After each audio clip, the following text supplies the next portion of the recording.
Nous, citoyens de Kabylie, conscients du rôle politique de la Kabylie en Algérie, avons considéré qu'en cette période cruciale que vit notre pays, il est d'une grande importance que nous exprimions notre vision d'avenir pour partager avec l'ensemble de nos concitoyens nos inquiétudes et les réponses que nous jugeons nécessaires et pertinentes, pour engager une nouvelle dynamique de construction nationale à travers un processus politique fédérateur. À contresens de ce que veut engager le pouvoir par le référendum prochain, c'est par une transition démocratique que nous intégrerons ce large mouvement de libération des peuples par le passage de systèmes autoritaires ou dictatoriaux vers des régimes démocratiques. Dans cette crise algérienne profonde d'ordre moral, politique et économique sur laquelle se surajoute une crise sanitaire mondiale sans précédent, l'incompétence, l'illégitimité, les mensonges d'État, les règlements de compte entre clans, ont atteint un niveau tel qu'il n'y a que la répression sans retenue, aidée d'une justice arbitraire et aux ordres, qui permet de pérenniser un régime qui n'a que trop duré depuis le coup de force imposé au lendemain de l'indépendance. Le Hirak, mouvement qui vient des profondeurs de la société algérienne, de nature pacifique et de caractère horizontal touchant l'ensemble du peuple algérien, s'est révélé porteur d'un véritable sursaut national pour le recouvrement de la souveraineté du peuple, le droit à l'expression citoyenne, l'instauration d'un état de droit et l'adoption de la démocratie comme un système de gouvernance. Tout cela a été résumé par l'adoption d'un mot d'ordre et un cri de ralliement qui revient comme un leitmotiv dans les différentes manifestations, Algérie libre et démocratique. Ceci n'est pas un simple slogan de mobilisation populiste, mais il résume à lui seul l'objectif fondamental du Hirak. Toutes les autres idées concernant la place de l'armée dans l'édifice institutionnel de l'État, la lutte contre la corruption, la séparation des pouvoirs, la fin de l'arbitraire, etc., n'en sont que des déclinaisons explicatives. L'appel à une Algérie libre et démocratique moult fois répété par des millions de voix d'Algériens sur tous les territoires du pays, dans toutes les langues, vaut donc référendum populaire et montre que l'immense majorité des Algériens a définitivement tranché sur la nature politique de l'État algérien qu'ils veulent se donner. La Kabylie qui s'est toujours opposée à ce système antidémocratique répressif avec tous les traitements violents subis notamment contre ses enfants, en 2001 contre son identité, sa culture, son économie a démontré sa forte implication dans ce mouvement pour rétablir la trajectoire du destin algérien dans ce qui a été énoncé par l'appel de novembre et explicité par les résolutions du Congrès de la Soumam auquel on doit notamment l'un des principes fondamentaux, primauté du politique sur le militaire toujours d'actualité. Se démarquant de la vision scélérate et ségrégationniste du pouvoir et de ses relais habituels pour isoler et diaboliser la Kabylie, les activistes du Hirak, à contrario, ne voient pas la Kabylie comme l'ennemi de l'intérieur, mais plutôt, de par son expérience de lutte pour les libertés, comme une boussole politique au bénéfice de tous les Algériens. C'est cette évolution substantielle des mentalités qui ouvre des perspectives prometteuses pour le vivre ensemble dans l'acceptation de la diversité algérienne, qui nous commande de maintenir le cadre unitaire pour venir à bout du système autoritaire et ouvrir une nouvelle page où pourraient s'écrire toutes les espérances algériennes, surtout pour notre jeunesse. Tout en manifestant notre attachement à l'Algérie, nous, Kabyles, investis massivement dans le mouvement populaire de février, ne renierons pour autant rien au droit à la reconnaissance de notre entité. Nous voulons préserver ce que nous sommes, notre organisation sociale, notre culture et notre langue et entendons traduire cette volonté politiquement par une autogestion de ce qui nous est propre, ce qui pour nous relève de l'existentiel. Cette démarche de reconnaissance politique de la pluralité de la société algérienne bénéficiera à la préservation des autres spécificités territoriales qui existent en Algérie, et qui sont le fruit de notre histoire multimillénaire, sans préjudice de ce qui relève du patrimoine commun. L'Algérie réelle étant multiculturelle, il y a nécessité de repenser la nation et de refonder l'État qui doit incarner cette pluralité. Si la forme juridique et institutionnelle que doit prendre cette pluralité est à discuter avec l'ensemble des Algériens, statut particulier, autonomie, fédération, son principe est incontournable car il y va de la sauvegarde de la cohésion nationale. Il n'y a pas de démocratie apaisée et de stabilité d'un pays dans lequel une communauté majoritaire sur son territoire est minoritaire au niveau national, si le système institutionnel continue de s'appuyer sur une politique territoriale centralisée de type jacobin.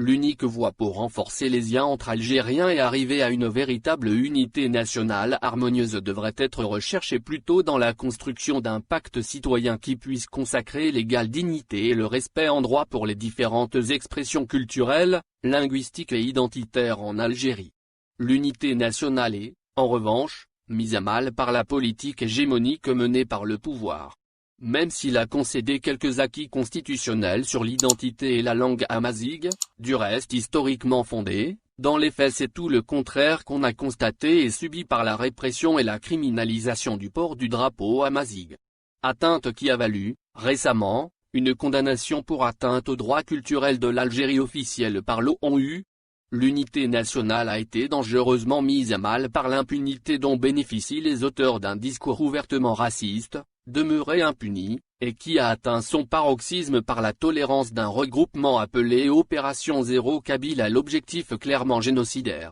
Assurément, l'histoire contemporaine de notre pays l'inscrira au nombre des errances et des épisodes noirs de l'anticabylisme du pouvoir et de ses relais. Depuis l'arrêt des grandes manifestations de rue pour des raisons sanitaires, une inquiétude monte dans les milieux qui aspirent au changement et beaucoup s'interrogent sur le devenir du Irak, alors que le pouvoir veut tirer profit de cette pause pour, espère-t-il, pouvoir détruire l'esprit contestataire tout en utilisant de façon éhontée sa symbolique pour prétendre à une Algérie nouvelle. Contre l'esprit de défaitisme, rappelons que ce mouvement n'était pas un mirage, il est bien réel et profond. Les femmes, les hommes, les jeunes, les seniors qui l'ont porté n'ont pas disparu ainsi que leurs aspirations. Même s'il n'est pas aussi massif en raison de l'épidémie et de la répression féroce, sa manifestation publique continue à se perpétuer dans certaines localités et dans la diaspora. Face à l'état actuel des événements, nous pouvons nous fixer des objectifs à court,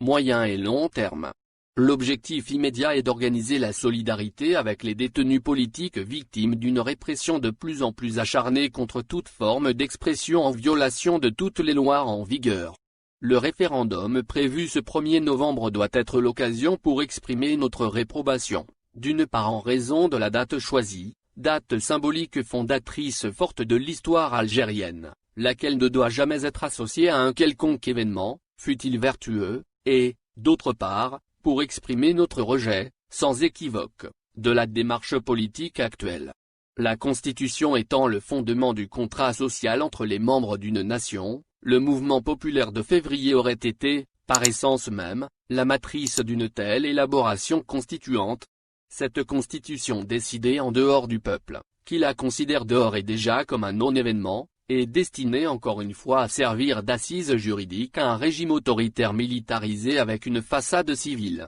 Malgré quelques ajouts sur l'identité et la langue amazigh que les islamo-conservateurs ont vite assimilés à un cadeau offert aux Kabyles, cette nouvelle constitution sera, comme toutes les précédentes, violée par ceux-là même qui la feront adopter. Le boycott est la seule réponse politique pour disqualifier cette démarche engagée contre la volonté populaire et c'est à notre sens une voie d'expression que doit saisir le Irak pour perpétuer sa présence et sa demande du respect de la souveraineté du peuple. Nous espérons que beaucoup de régions rejoindront la Kabylie qui rééditera encore une fois le rejet franc et global de cette nouvelle forfaiture électorale. Les objectifs à moyen et long terme doivent être axés sur la résistance et l'organisation. Avant tout, il ne faut pas abdiquer quelles que soient les difficultés. Résistons et continuons à vouloir exercer nos libertés d'expression, de manifestation, de réunion, et se taira. Le désespoir n'est pas permis parce que l'enjeu concerne l'avenir de nos enfants et des générations futures.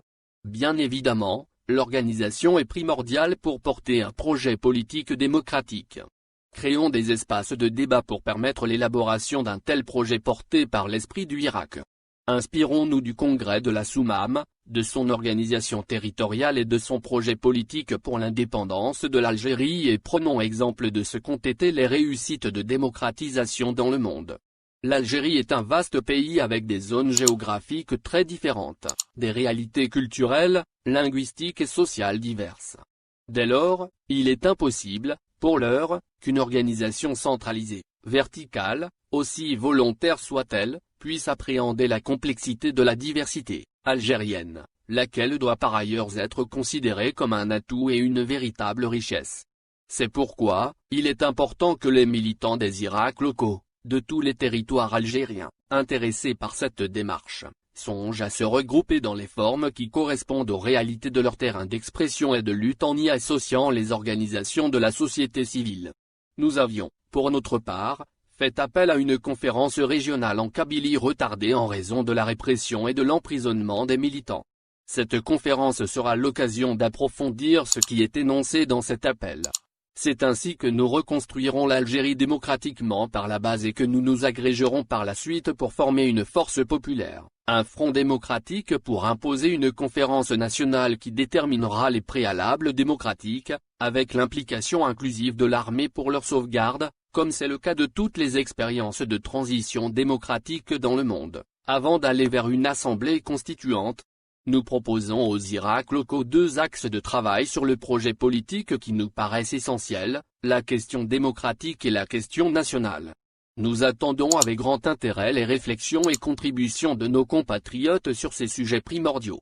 Sur la question démocratique, notre position est de clarifier certains principes pour que l'option démocratique décidée par le peuple soit un choix irréversible et qu'aucune idéologie, quelle que soit sa nature ou sa source d'inspiration, ne vienne à la remettre en cause. La souveraineté populaire est la base de la démocratie mais elle ne la résume pas, les élections sont primordiales mais elles ne la garantissent pas. La démocratie se fonde sur des valeurs que sont l'égalité et la liberté et leur corollaire le respect de la pluralité. C'est dire que l'égalité entre les citoyens, notamment entre les sexes, l'exercice des libertés individuelles et collectives, le respect de la liberté de conscience et la liberté d'expression, sont des fondamentaux sans lesquels on ne peut parler de véritable démocratie. Bien entendu, il existe différentes formes d'exercice de la démocratie en fonction des référents culturels et l'histoire complexe des nations, démocratie représentative, démocratie directe, démocratie consociative ou consensuelle, etc.